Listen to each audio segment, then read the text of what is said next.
Jayo Vishnupad Paramahamsa Parivrajacharya Astataro Srimad Divine Grace Srila Abhay Charanaravinda Bhakti Vedanta Swami Srila Prabhupada Ki ISKCON Founder, PBT Founder Srila Prabhupada Ki Ananta Koti Vaishnava Vranda Ki Antaraj Srimad Bhagavatam Ki Srila Vyasadeva Ki Guru Parampara Ki Bhakti Vedanta Purports Ki Natai Go Premanande.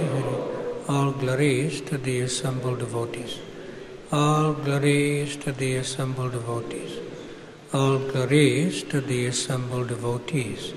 All glories to Shri Shri Guru and Shri Gauranga Gaur Premanande. Hari Hari. Whose book?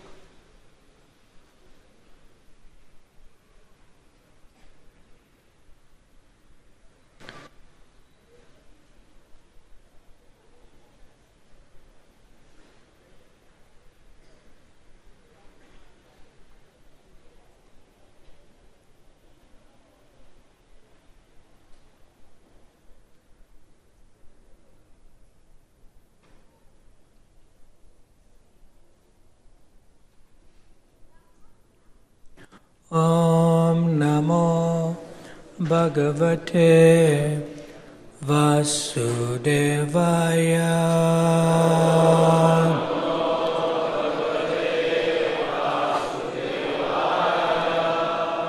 Om Namo Bhagavate Vasudevaya.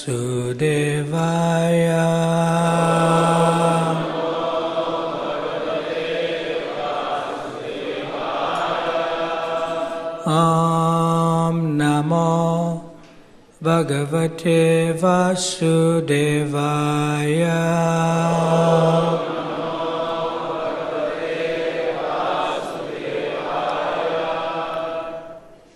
Srimad Bhagavatam, chapter 29 of the 4th canto, entitled Talks between Narada and King Prachina Bahi.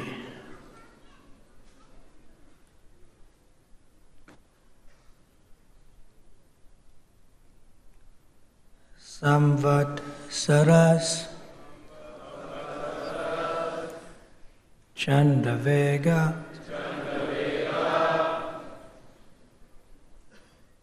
Kalo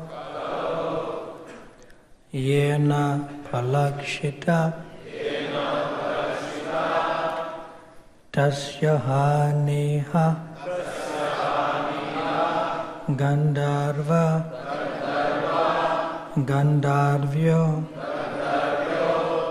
Ratraya Smrita Aranti Ayu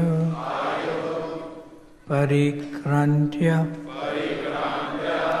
Sasti Uttara Sata Trayam Samvatsaras Chandavega Kalo Yeno Palakshitaha Tasyaha Niha Gandharva Gandharvyo Ratraya Smrita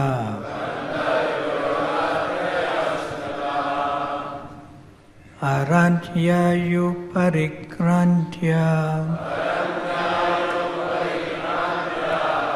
Sastyutara Satatrayam.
Mataji's.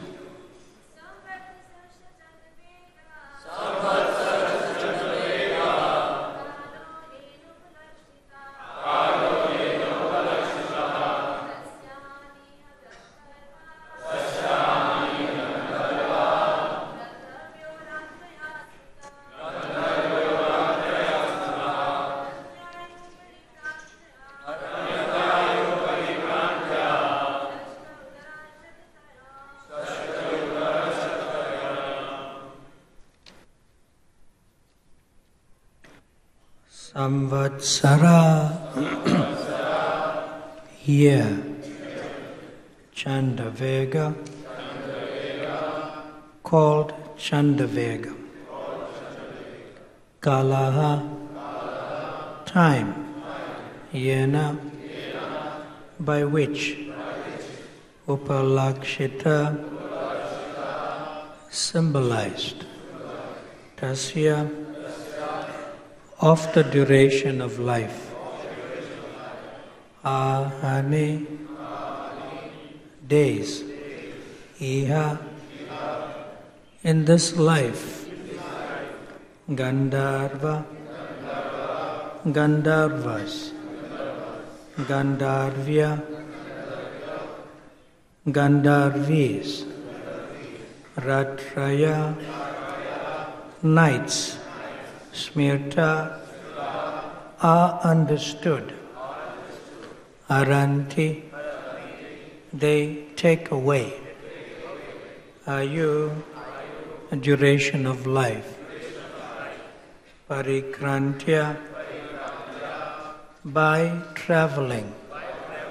Shasti, 60. Uttara, above. Sata, 100. Trayam, 3.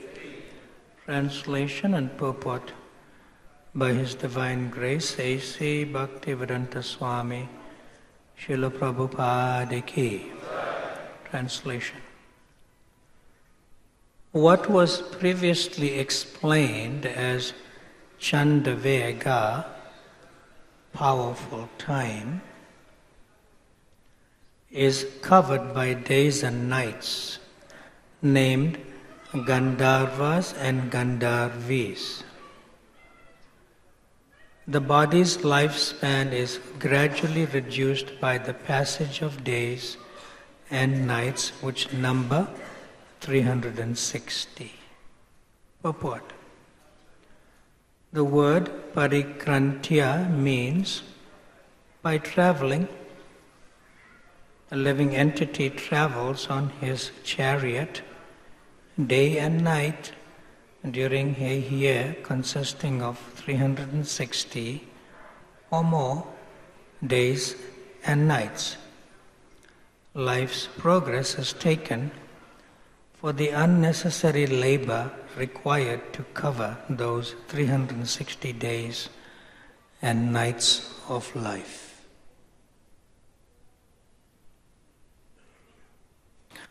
Om Ajnana Timirandasya Gyananjana Shalakaya Chakshurun Militam Yena Tasmai Shri Guruve Namaha Shri Chaitanya Manobhistam Stapitam Jena Bhutale Swayam Rupa Kadamayam Dadati Swapadantikam Vanchakalpa Tarubhyascha Kripa Sindhubhya Evacha Patitanam Pavanebhyo Vaishnavabhyo Namo Namaha Jaya Shri Krishna Chaitanya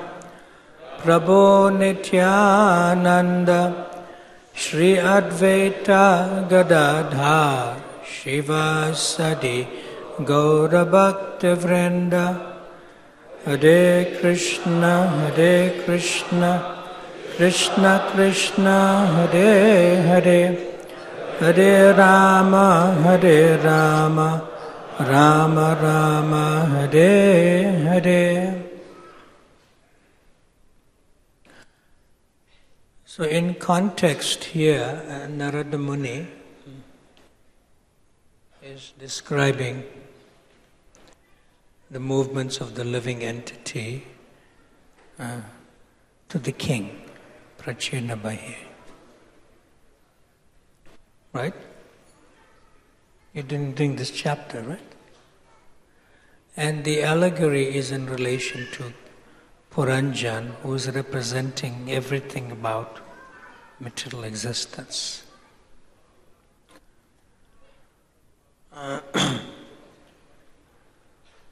And yet particularly the aspect of the Kala Shakti is being more pronounced in the verse.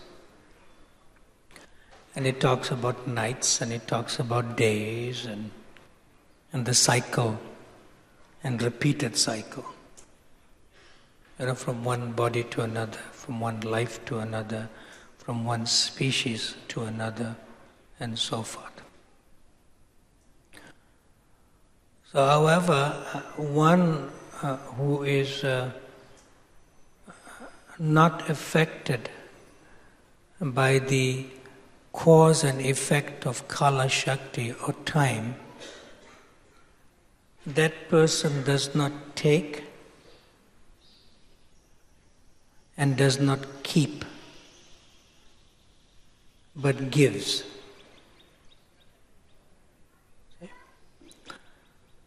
So Srila Prabhupada gives a very wonderful example of such persons.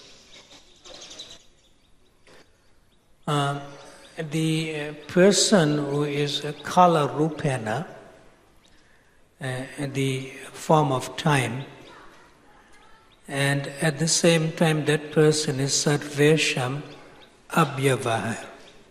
Abhyavaya means, Sarvesham means everything, and Abhyavaya means destroys. So that personification of that person who destroys everything in the form of Kala Rupena is called Shambhu, who is the personification of time. Yeah. And Shambhu in a personal form is called Sadashiva. Not Shiva, Sadashiva. There are three things: Shambhu, Sadashiva, and then Shiva, which many people, even in India, do not know. See? So Srila Prabhupada, he gives Sadashiva as an example. See? And Sadashiva's consort, her name is Mother Parvati. And Mother Parvati is with Sadashiva, but when she is alone, she expands as Durga. You don't see Durga with Sadashiva. She's alone. That's an expansion. See? So we all know that Sadashiva, he does not have a house. He usually lives underneath a tree. Sometimes his favorite tree is called the bale tree. You know bale? You get bale juice? Yeah. Sometimes he lives under that tree. So one time, the consciousness of Parvati means that she is always satisfied in the association and company of her husband. See? But when she does not want to be with the husband, she becomes Durga. Separated. See? So for some reason,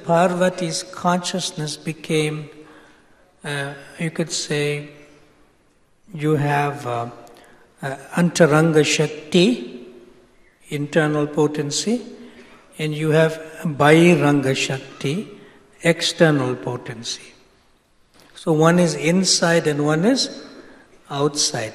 So in between is Tatastha Shakti. See? So Sadashiva Loka is Tatastha Shakti. It is between Haridam and Devidam. It's called Maheshdam. See? So this Tatastha Shakti means sometimes I want to be inside Haridam and sometimes I want to be outside Devidam. See? So Sadashiva Loka is like that. See? So within Sadashiva Loka, the mother and father are Sadashiva, who is the personalized form of Shambhu, and Mother Parvati. But when Mother Parvati wants to leave home without pati, then she becomes Durga. But there's no home. They're living under one tree. See? So then Parvati, in the consciousness of Durga, which is called, Shri Sri Sriti, Pralaya, Sadhana Shakti, Eka. In other words, Parvati, if she wants, she can create a whole new world. She is the sum total of all powers of a yogini, mysticism. She can, by a will, she can create entire world, universe also. But she lives with Sadashiva. But still, out of affection in Grihastha ashram, she's living with her husband underneath a tree. Like that. And although she can create, unlimited ending number of palaces to live in, she does not do that.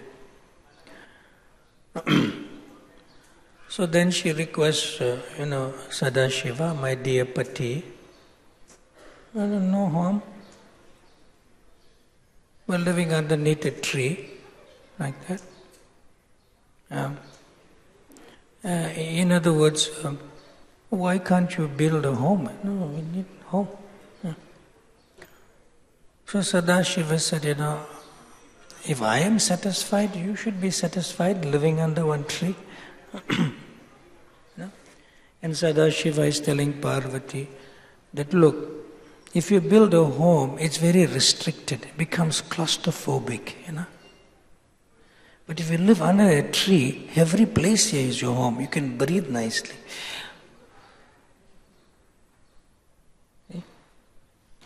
And then Parvati says, my Pati, you can't build home? No, I cannot and I don't want to.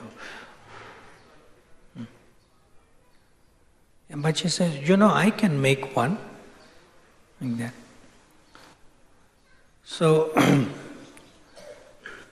then Parvati says, Sadashiva, look, you have to make a home. Then Sadashiva said, now you give me one reason why.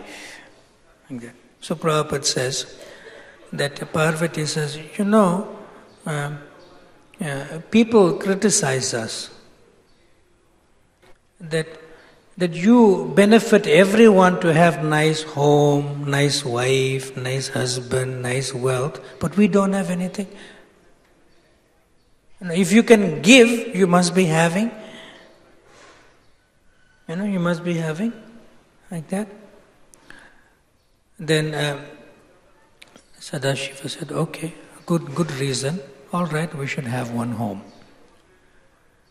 So Shiva and Parvati, both of them are capable of doing anything. So they constructed a home that not even the followers can live in. It was made of solid gold from foundation upwards. Home. Solid gold home. Like that. So then Parvati is saying, let's go, we will live in a solid gold home.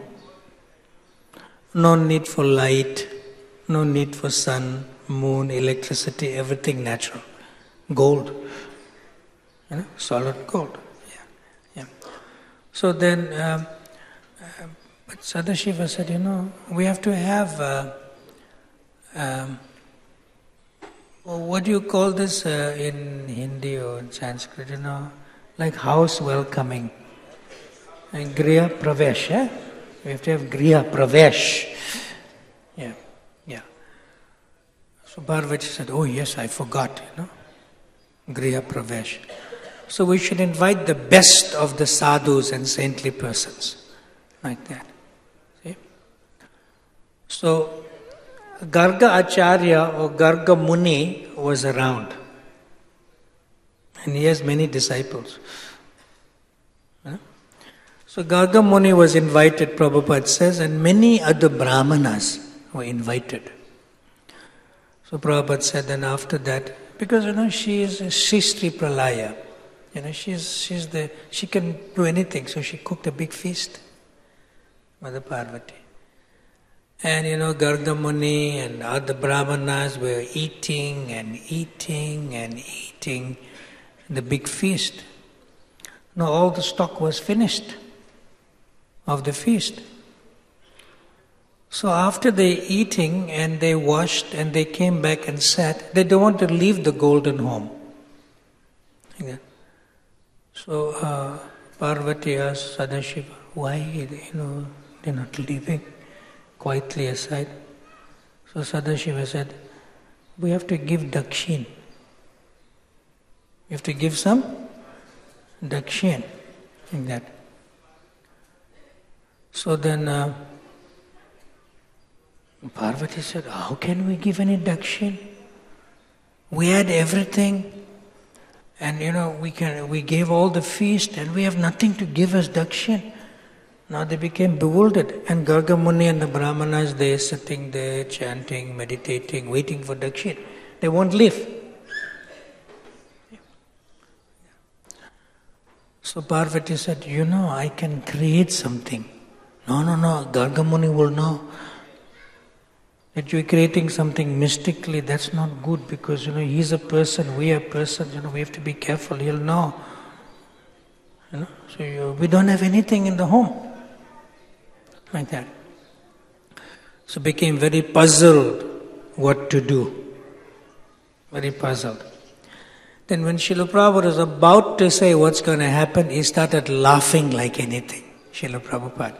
And Srila Prabhupada laughing said that, so Sadashiva said to Parvati, all right, and he went to Garga Muni without telling Parvati, and he's telling Parvati, we'll give them dakshin. Where? All right, let's go to Garga Muni.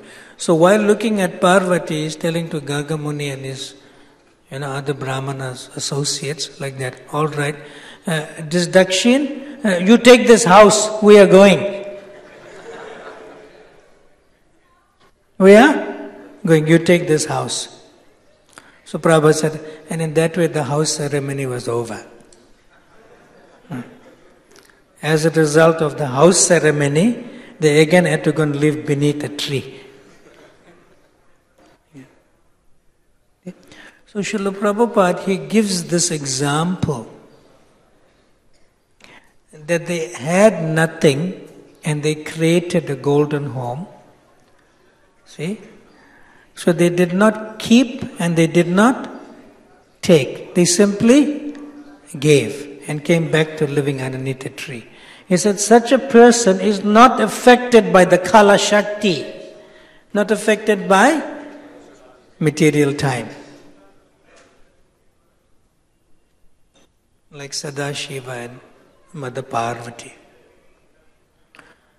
We know also in Bhagavad Gita, Kalo Asmi Loka Shaya Krit.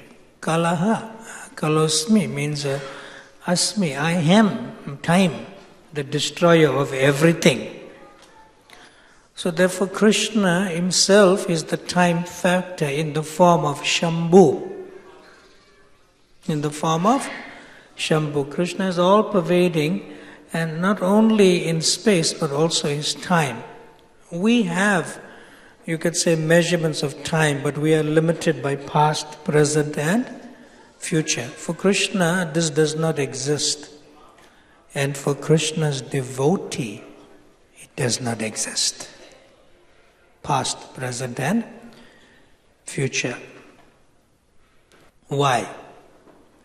Because a devotee lives eternally in the service of the Lord. Devotee lives eternally in the service of the Lord.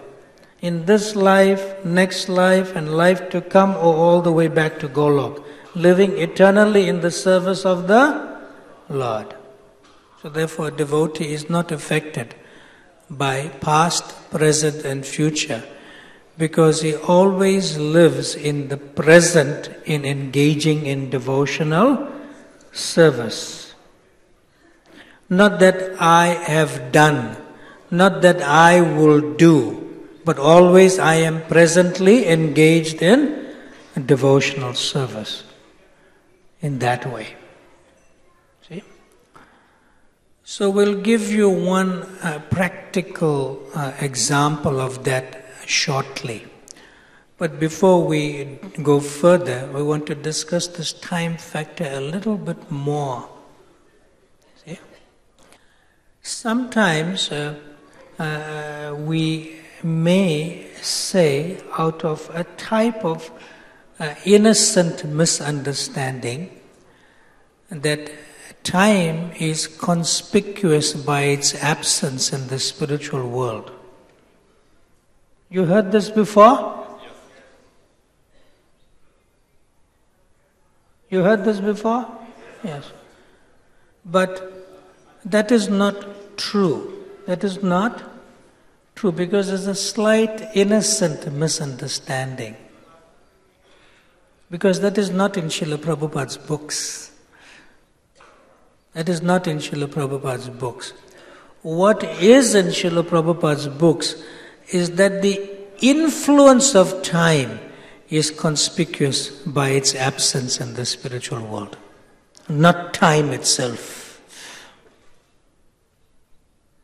The influence of time, not time itself. See?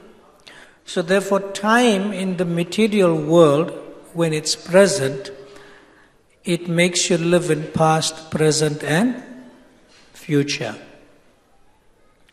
But the influence of time in the spiritual world makes you always live in the ever-present. There's no past and there's no future. So therefore, time in the spiritual world is a servant, and time in the material world is the master or the controller. Because it makes you have a beginning and have an end, and everything in between. See? So therefore, Prabhupada used to say in a purport in the second canto that in the transcendental realm, the spiritual world, there is no creation and there is no destruction. Bhutva praliyate. Creation, maintenance, annihilation, creation, maintenance, annihilation. Repeated. Bhutva praliyate. And thus the duration of life, which is not death, is eternally unlimited in the spiritual world. In other words, everything in the spiritual world is everlasting, no ignorance, full of knowledge, eternal, full of knowledge, and there's always ecstasy in the service of the Supreme Lord. It does not become pale, stale and dry like things deteriorate in the material world. So therefore, because there is no past and there is no future in the estimation of time in Goloka Vrindavan, and within this material world, when one is eternally engaged in devotional service, it is very clear that the influence of time is conspicuous by its absence, spiritually, both in this world and both in the Vaikuntha region. Now, coming back to a practical example of how a devotee is influenced by past, present and future, and how another devotee with the same activity is living eternally in the devotional service of the Lord, not affected by past, present and future. See? Now we all know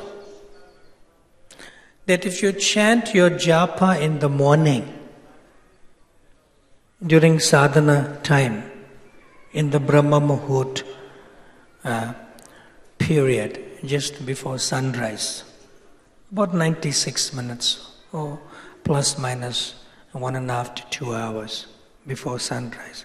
We all know when you chant your japa in the morning, you are influencing by your own effort your consciousness to be devotional throughout the day. Right? And when you chant your japa, minimum 16 rounds in the morning, whatever you do during the day, you do it. And you still have time to do more. That means you become the possessor and controller of time. See, and conversely, if you do not complete all your japa in the morning, during the day, this japa personified haunts you. I have so many rounds to complete. I have so many rounds to complete. It haunts you. It always, it's there. Why you didn't chant? Why you didn't be with me? Why you didn't be with Radha and Krishna and chant? It haunts you. Like that. You getting it? And then you say, I have no time. I have no. That means you are controlled by past, present and future. When you chant your japa in the morning, you live in eternal time, not within the 24 hours of the day. So similarly, when you chant your rounds in the morning, even difficult things become easy during the day. And if you don't chant your japa in the morning, even easy things become difficult.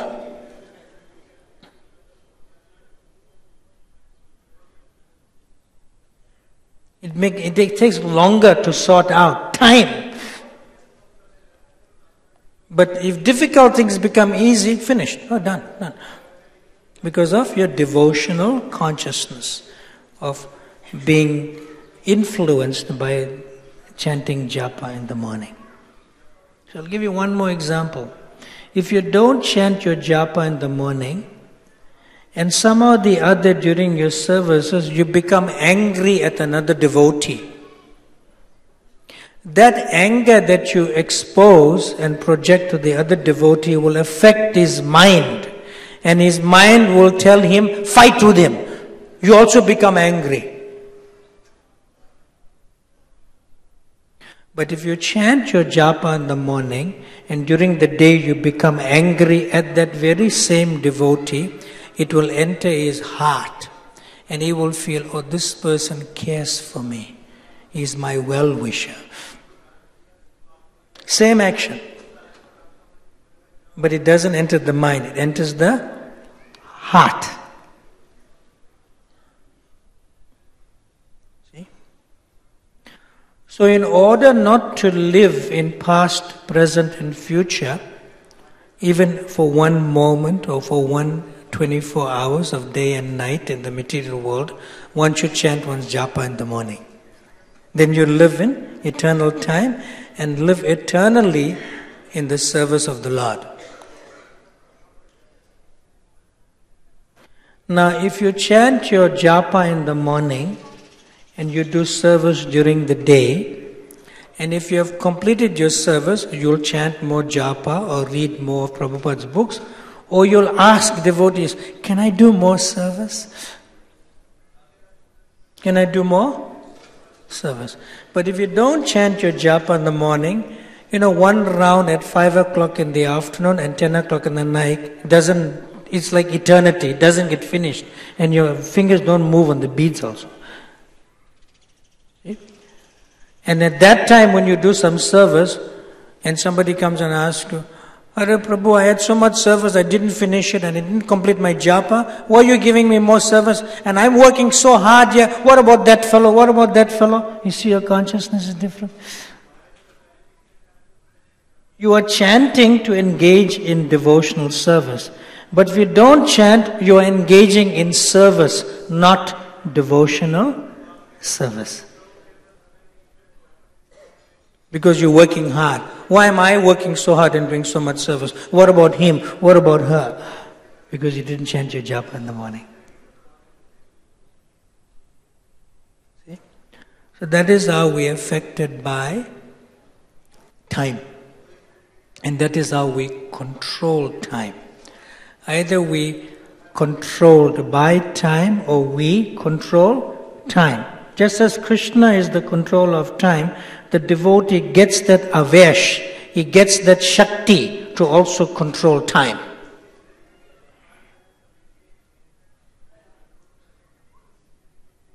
So we have to transcend from being restricted by past and future, but always live in the ever-present by being engaged in devotional service. Not service, but devotional service, which comes by chanting one's japa in the morning, which makes all the other services become devotional and not being in past or future, but in the ever-present, which is called a Krishna consciousness. That is how Srila Prabhupada explains that you want to always remember Krishna and never forget him, means to always be engaged in devotional service in the present, with the devotional consciousness that you influence yourself with by chanting your japa in the morning. Do you have any comments or questions you'd like to ask for now?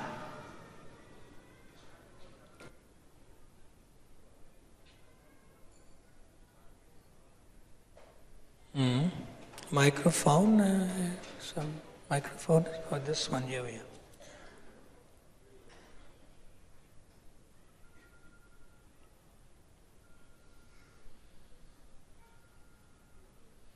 Hare Krishna. What's your name again? Maharaj, my name is Padasevan Bhaktadas. Pada Sevana? Bhaktadas. Pada Sevana Bhakta Prabhu. Tell us. Maharaj, first of all, very thankful to you for you. Can you go a little slow because the echo for that? Sure, Maharaj. We're very thankful because you brought a very practical point from a philosophical subject matter and something which troubles us a lot. Our relationships deteriorate because we are not able to go deep into our chanting in the early morning hours. So this will be a great help. This is a great help to us. Very thankful to you for this. My question, Maharaj, is I've been personally trying to get up early in the morning around... You have what? I've been personally trying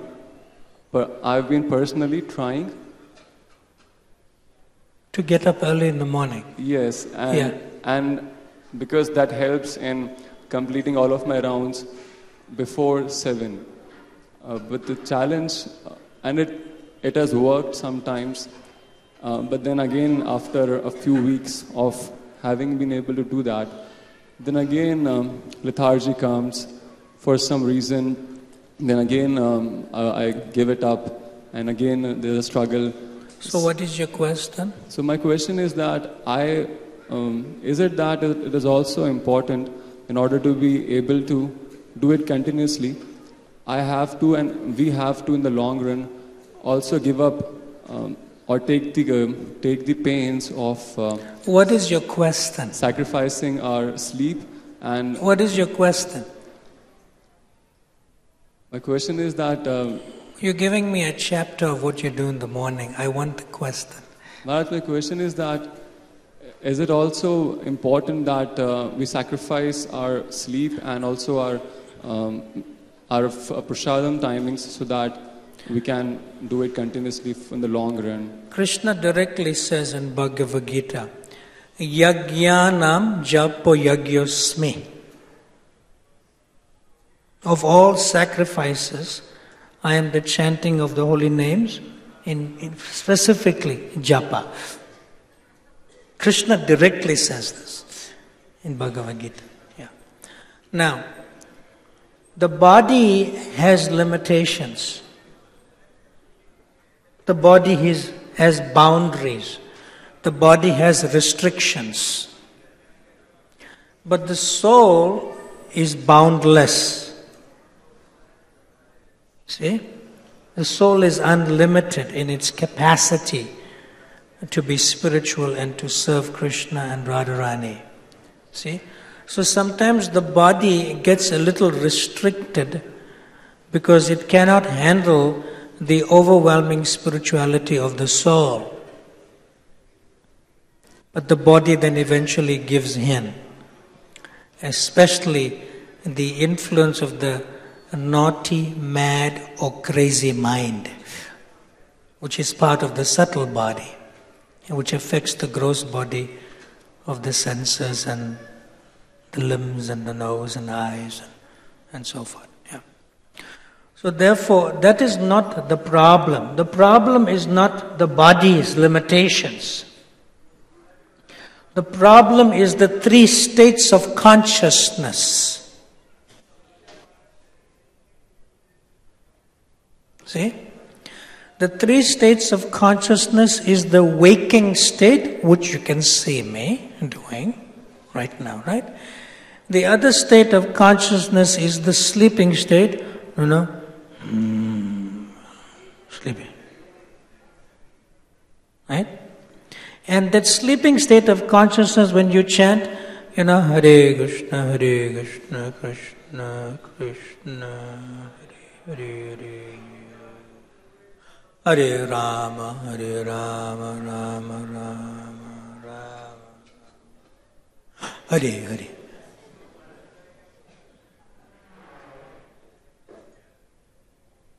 So that's another state of consciousness. And then there's a third state of consciousness.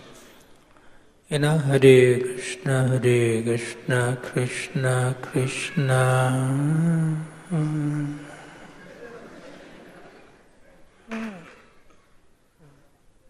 Hare Hare.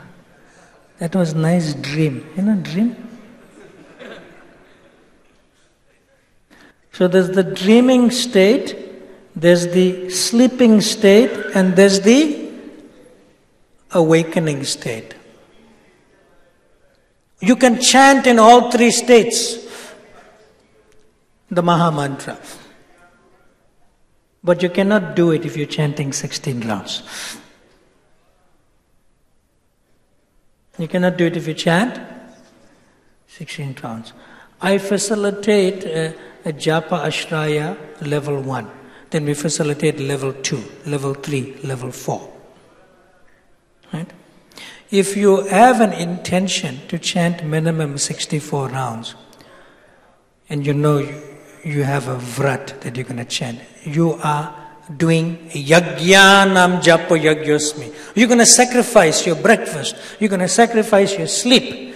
You're going to get up early in the morning at 1 o'clock and start chanting from 2 o'clock morning all the way to 10 o'clock. You'll do more than 64 rounds and then take breakfast. So when you do that, sometimes the body is in a sleeping state and sometimes the body is in a dreaming state. But what happens? Notice. Hare Krishna, Krishna Krishna, Hare Hare, Hare Hare Rama, Rama Rama, Hare Hare. What happened?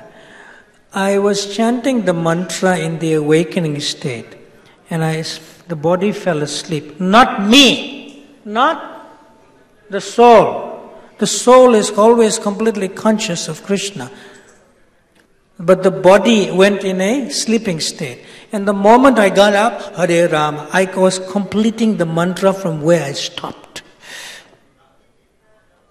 From where I stopped. So that is safely understood that I was also chanting in my sleeping state. There's no loss. There's no loss. Because the soul is always conscious.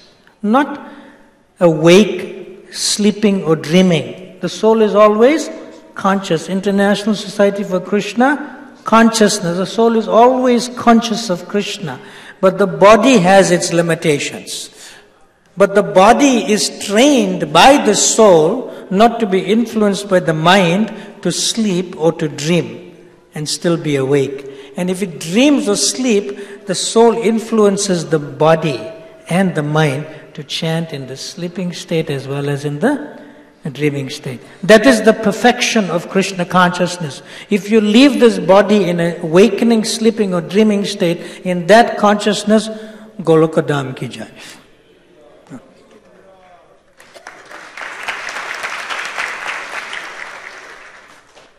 Ramakrishna Goswami one time he told Srila Prabhupada, I thought you said Krishna consciousness is easy. And Srila Prabhupada replied, I did not say that. I said Krishna consciousness is simple. It is simple to chant Hare Krishna, Krishna Krishna, Hare Hare. Hare Rama, Rama Rama, Hare. But the determination, the Drita Vrataha, the determination to simply chant is not easy. Is not easy. See? So therefore the soul can bring the body, both gross and subtle, to its own nature of always remembering Krishna and never forget Him in the form of chanting the Hare Krishna Mahamantra. No excuses. And Pada Sevana, right? You should have no excuse because you're brahmachari, you're not married. At least when they're married, I have to take child to school, I have to cook, I have to go to work, office. They have so many valid reasons, because they have duties in the world. Would you? Nothing. Or you're thinking of getting married? That thinking is Kala Shakti, which is the influence of the mind. Influence of the mind. Krishna consciousness is very simple. It's the perfection of everything, but it is very simple. There's no gyan, becoming panditji. There's no vairagya. Vairagya means?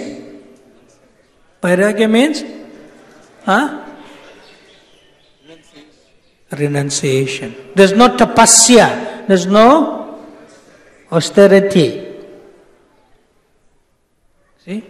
And there's no karma kanda, karma. Prescribed duties. See? But there's only one tapasya. See? Now, if I tell you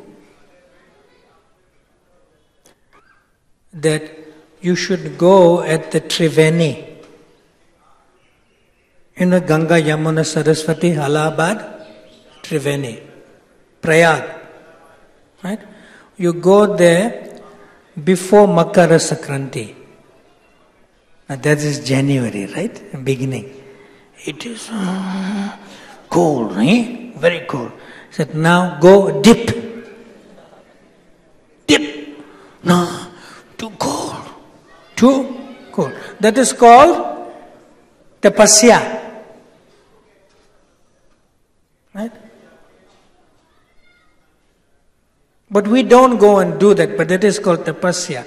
Now you in Delhi, and if I tell you Prabhu, I know that devotee, you hate him. You don't like him. And you have no reason not to hate him and don't like him. You don't have, it is simply the karma chemistry. You came with your karma, he came with his karma. You don't mix, don't match, not compatible. Anything he does good, you want to do better. Anything he does good, you say it's bad. You just hate him, envious. Envious. So I tell you, look, please buy him a gift. No. Please wash his clothes. No. How can I do that? I hate him. I'm envious of him. One devotee to another.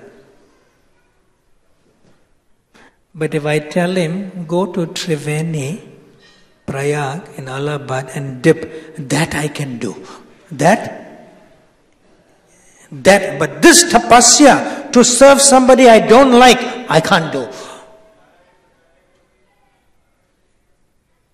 But if you tell me go to, in January, month of Magh, dip there, that I will do, I'll do that. But don't tell me to serve this devotee, don't tell me to go buy him a gift.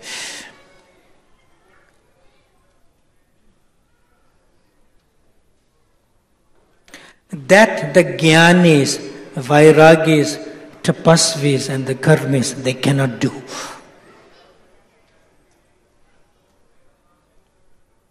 And we also should know that we must do. It is very easy to serve somebody that you are attached to and love and have affection for. But it is the most difficult thing to serve somebody that you hate and you dislike in the association of devotees. It's a tapasya. But you have to overcome that to go to Golok. That you cannot overcome by dipping in the Triveni. You cannot overcome that. So this is the tapasya. So how genuinely, before we chant japa, we say the Vaishnava pranams. How genuine is that? Vancha kalpata rubhyascha kripa sindubhya evacha patitanam pavanabhyo vaishnavabhyo namo namaha. The genuineness in that prayer before you chant japa is that even the slightest dislike, not to speak of hatred or envy, even the slightest dislike of another devotee, go and serve that devotee. Go on and remove that dislike. Then it will become Kirtaniya Sadahari. Then the chanting will go very smoothly.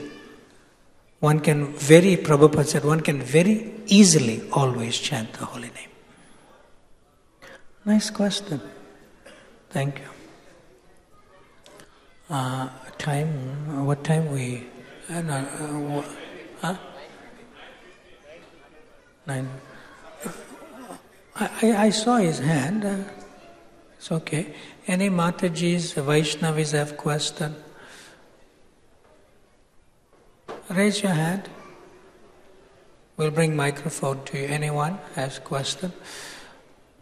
Yes, there's one question in the back. Microphone. English, okay? English? Huh?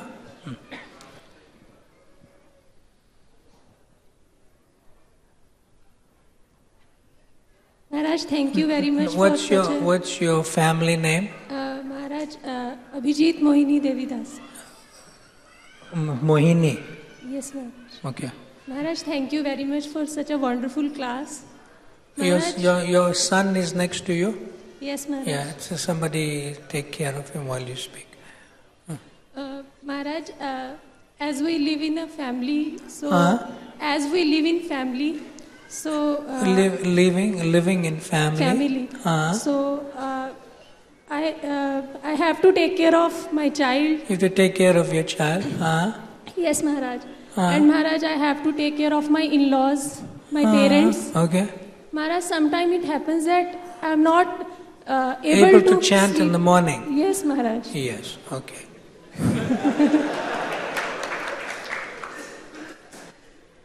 Rishi, why you clapping. Give him microphone.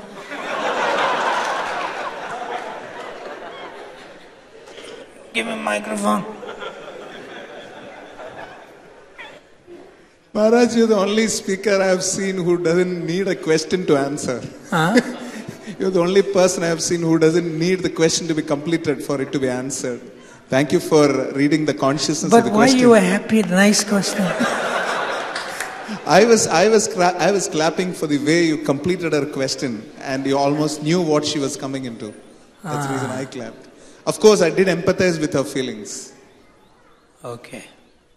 Now, Srila Prabhupada, he had many disciples who have this difficulty. So she was a brahmacharini in the ashram. Brahmacharini means she was living in the temple, in a morning program and so forth. So later on, she married another brahmachari and they both became grihastha. And they had to move out of the temple. And he was working, regular work now, and she was at home. Then after some years, 2 children are there. 2 children are there.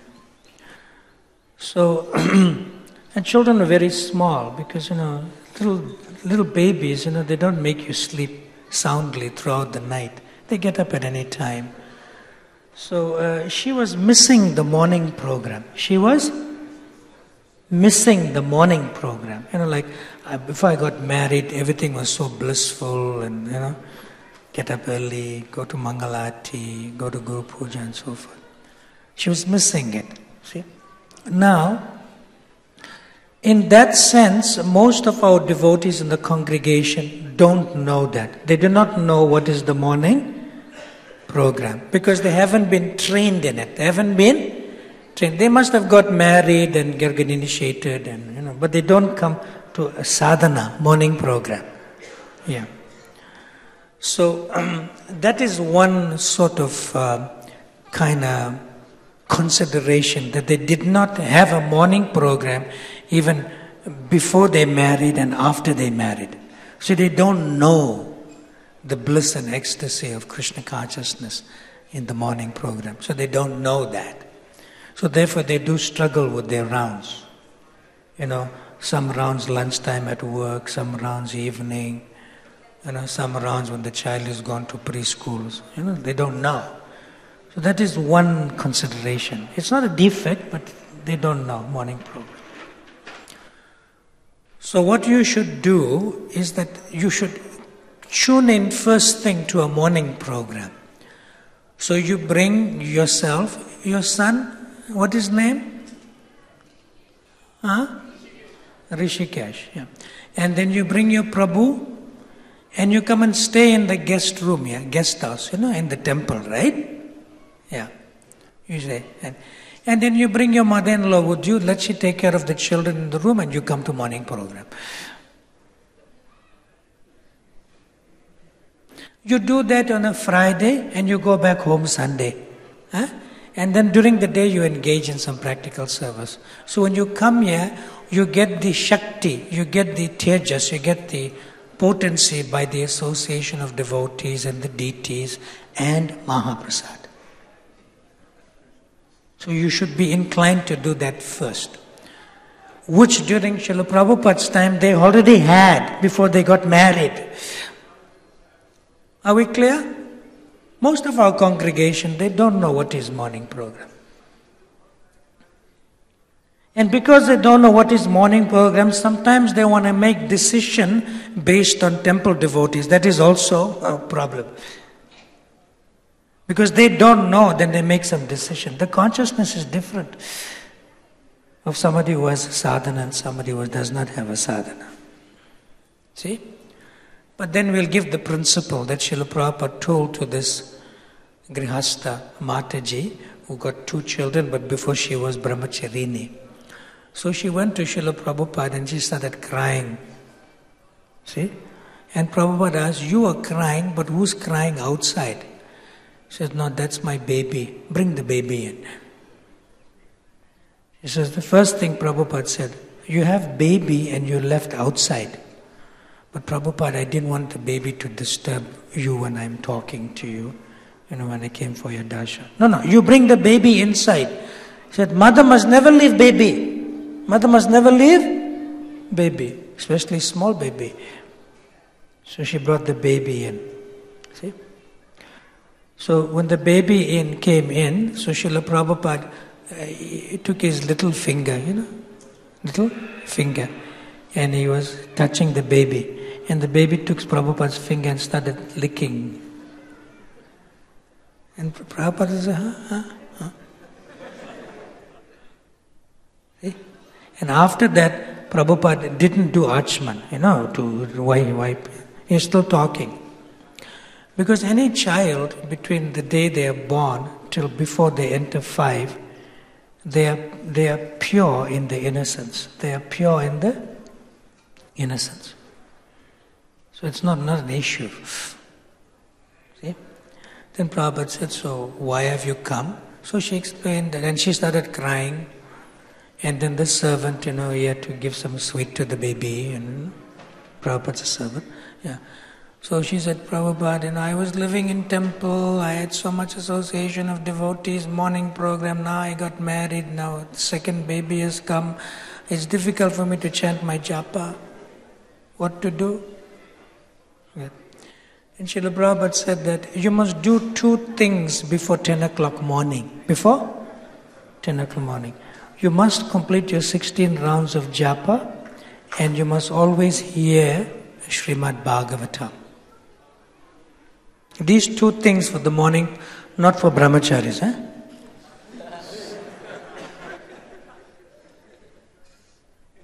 These 2 things must be there.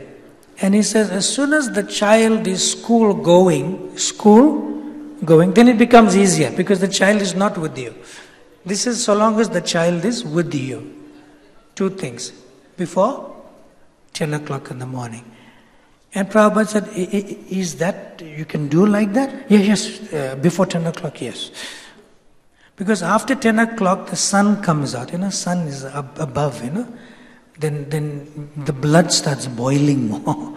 Better not to chant at that time. You can chant any time of the day and night, but your minimum prescribed rounds should be completed at before 10 o'clock in the morning. And before the 10 o'clock, you must hear Srimad, or read and hear Srimad Bhagavatam. Prabhupada said, you can hear my tape. You can hear my Bhagavatam class on tape. Like that. And Prabhupada told that, but do not hear the tape while you're cooking. You should only be hearing the tape and only that. Like how we sit for Bhagavatam. You're not doing anything else. It's not like an auspicious background. You have to directly hear. Just like if you're sitting in class and you have your beads while you're hearing. You're not hearing me and you're not hearing your chanting. You should do one thing. Either hear the class or chant your rounds separately somewhere else. Moini? Good. Okay. Huh? What is this? Oh. Who it came from? Who did the question came from? Who asked the question? He's very intelligent. He knows we have to stop the class, so he wrote question and he said.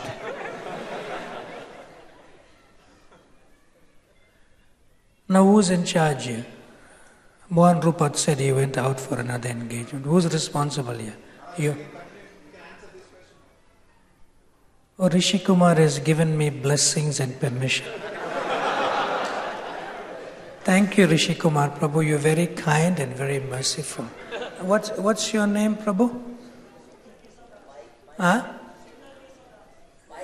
Now, some brahmacharis sitting next to me also had question, but seems like you are desperate. Is it okay we ask him to ask the question? You had question also, right? But is it okay we ask him to ask the question? You give permission also? Yes or no? He's blessing you also. What's your name? Sundar Keshavdas. Sundar? Keshavdas. Sundar Keshav. Now Sundar Keshav, you make sure you serve Rishi Kumar, and your name? Dwarkanath, because by their mercy you are asking the question. Do some little service for them. Okay?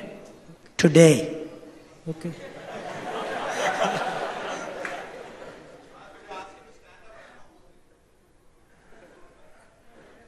Sundar, give your darshan to Rishi Kumar. Stand. Stand. Give your darshan. You marked him, right? And you must ask him what he wants, not that what you want to give. That's the way to serve. Got it, huh? Sundar, what's your question? You know, if you write a question, that's nice if you shy. But if you speak the question, that's even better because we get the flavor of the consciousness of the person. So let's hear you. Come on. Question. Hare Krishna Maharaj. Maharaj, sometimes devotees say that brahmachari should be renounced in all things. Brahmachari should be? Renounced. I didn't say that. Renounced. Did I say that? No, you say, some devotees say. Some preaching devotees say. No.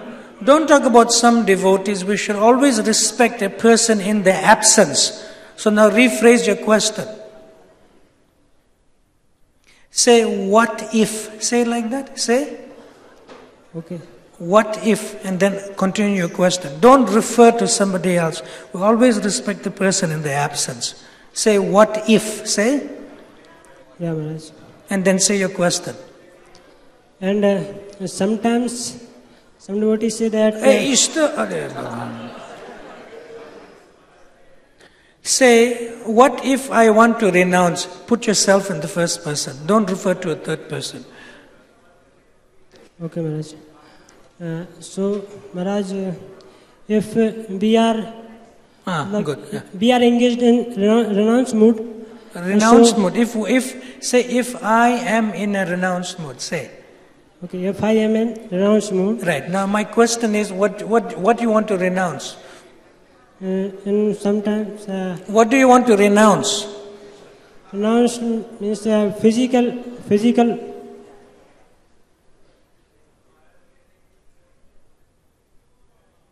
Renouncement means physical bodies. Give example of renouncing something. Renouncing means to give up, to become detached. So what do you want to do? What is the thing that you want to renounce or become detached? Tell me that first. Okay. And sometimes if we are engaged and take some facilities from Krishna consciousness. Okay, if you want to renounce some facility that is there, so that means, will it help you to do your service better? Answer my question. No, Maharaj. Then you should use that facility.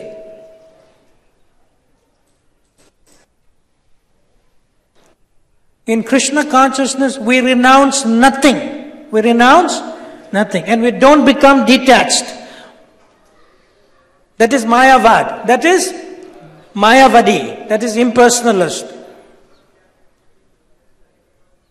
Brahma Satyam, Jagat Mithya. Jagat Mithya. This all material world is false. No, it's not false. It is real. Maybe temporary, but real.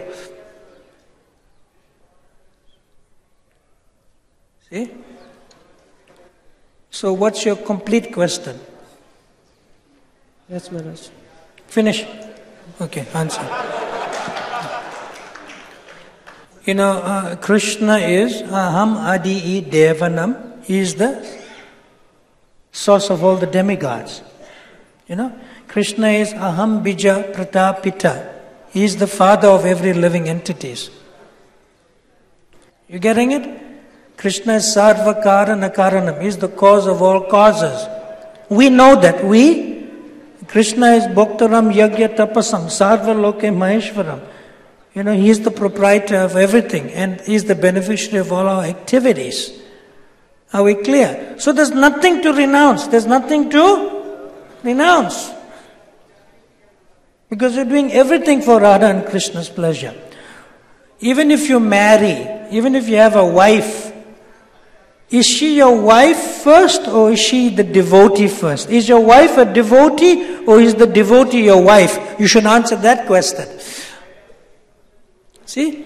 So if your wife is your devotee first, then that means you don't have to renounce. But if you say that, that devotee is my wife, then you may have to renounce that consciousness, but not renouncing your wife. You see the fineness of this? It's not even subtle, it's completely spiritual. See? We may be attached, but we don't give up our attachments. We use our attachment in Krishna's service. You getting it? There's no need to detach. You use your attachment in Krishna's service. Are we good? So we'll read from Srila Prabhupada finally for this point. Give me a Bhagavad Gita. Bhagavad Gita.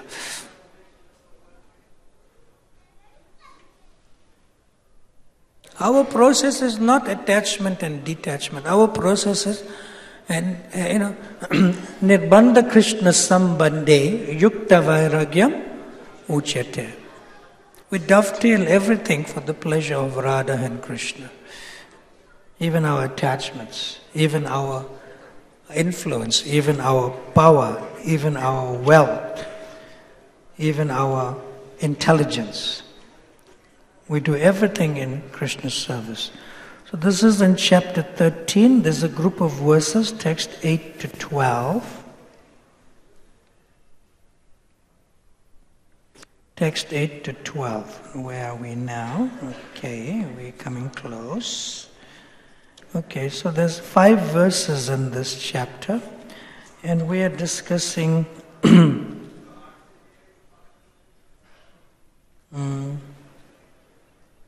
Putradara Grihadishu. Putra means son, and Dara means wife, and Grihadishu means home. Okay? And in the word for word, Srila Prabhupada says, freedom from entanglement with children, wife, home, and the rest. See, that is in the verse. But Srila Prabhupada tells us what it actually means in relation to that. Now, where are we? We got it. Okay, I'm reading. As for detachment from children, wife, and home, it is not meant that one should have no feeling for these. They are natural objects of affection. And before I read, sometimes you'll see initiated devotees, right? Now at the home, he's the father and he's the husband. Right? When he goes home, he never goes into the kitchen. He doesn't enter the kitchen. And he doesn't tell his wife, bring my prasad. She knows all that. As soon as he sits at the table to eat, or where he sits to eat, she, without speaking, she'll bring all the prasadam. And then he will eat. See? And after he eats, he quietly gets up and he goes and washes his hands and does what he doesn't even say thank you.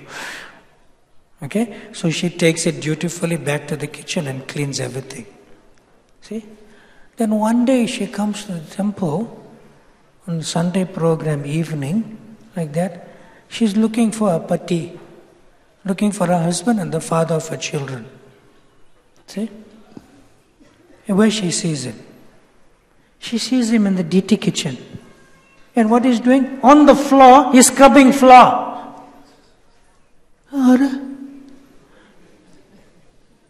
He doesn't do this at home, he's doing here. So she noticed, don't say anything. He comes home.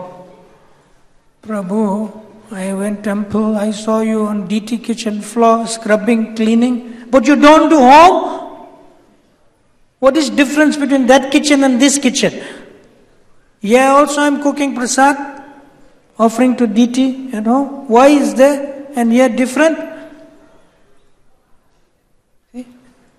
She has good point. See? Then next day he goes into kitchen at home. And he says, okay, I will do some service here. Okay, you cut vegetables. So in that sense, when he was at home before that, he's seeing her as wife. Seeing her as wife. As soon as she saw him scrubbing here, when he comes, now he doesn't see his wife as wife. He sees her as a devotee, engaging him in service in kitchen. Which is higher. Second one. You'll do today at home?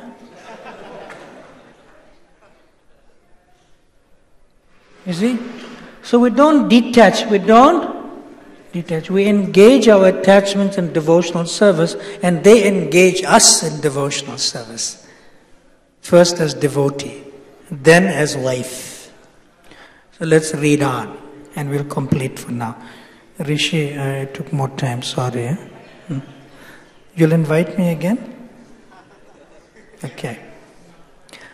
It says, Prabhupada says, as for detachment from children, wife and home, it is not meant that one should have no feeling for these. They are natural objects of affection. But when they are not favorable to spiritual progress, then one should not be attached to them. But Prabhupada is not saying one should leave them. One should still do one's duty as a father and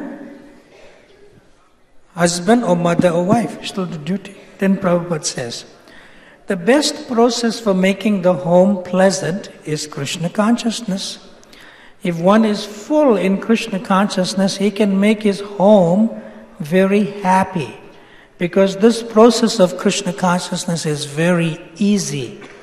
One need only chant Hare Krishna, Krishna Krishna, Hare Hare, Hare Rama, Rama Rama, Hare Hare.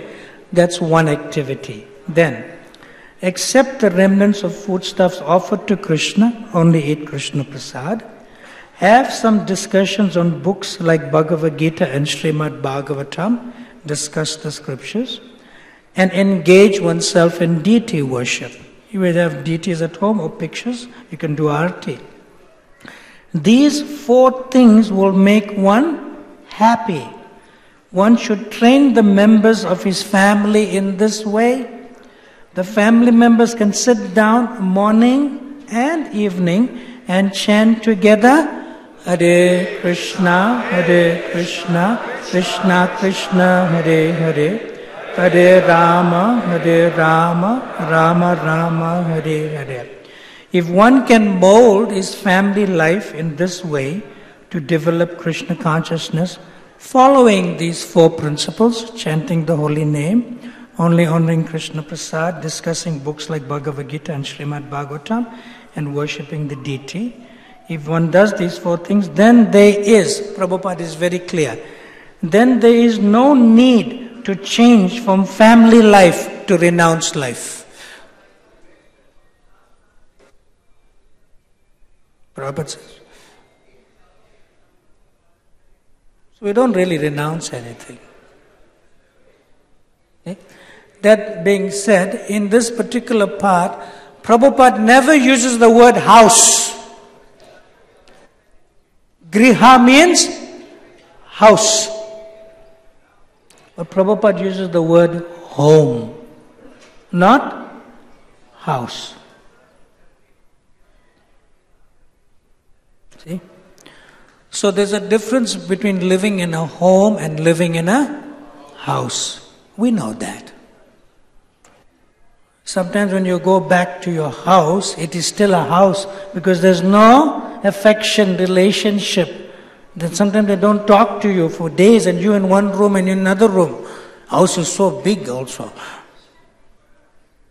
See? Home means affection. Home means these 4 things. House means something else. Just brick, stones and cement and There's nothing there. It's completely nirvisheshunyavad. It's void. It's impersonal. But this is home. Prabhupada says, even a sannyasi does not give up family life. How? When one accepts the sannyas order and enters into the sannyas ashram, ashraya, find shelter, he accepts the whole world as his family, and the sky as his roof, and the arm as his pillar. That is true and proper sannyas. There's no detachment. See? Because the sannyasi is the father of all ashrams. And everyone is his children.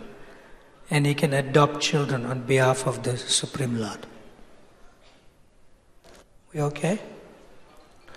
We should, Mahaprasade Govinde. Right? Srila Prabhupada ki, Ananta Koti Vaishnav Vrinda ki, ISKCON Delhi Yatra ki,